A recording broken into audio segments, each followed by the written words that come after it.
اللي في حاجة غلط. إيه؟ حاجة ايه؟ هي أمك أصلا عمرها ما عملت الفراخ دي. أمك ما بتعرفش تعملها كده أصلا، دي طريقتي أنا. ايه ده؟ هو ايه اللي جاب الخاتم ده هنا؟ الخاتم بتاعي. وايه اللي جابه هنا في الاكل؟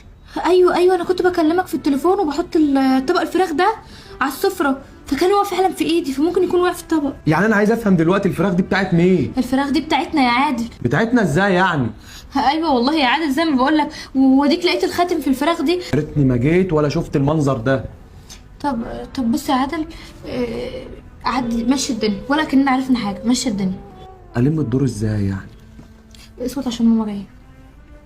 يا عدولة، تسلم ايدك يا حبيبة قلبي. ما كلتوش ليه؟ ده هدير دقت الفراخ وطعمها زي العسل. تسلم ايدك يا ماما والله بجد. ألف هنا وشفا يا عادي. تيجي نقوم نمشي بقى ولا ايه؟ ايه ده مش هتاكلوا؟ لا يا ماما بألف هنا، احنا سبقناكوا والله، احنا يا دوبك اتغدينا ونزلنا يا ترى ونعزل. مراتك كانت عامله لك اكل ايه النهارده؟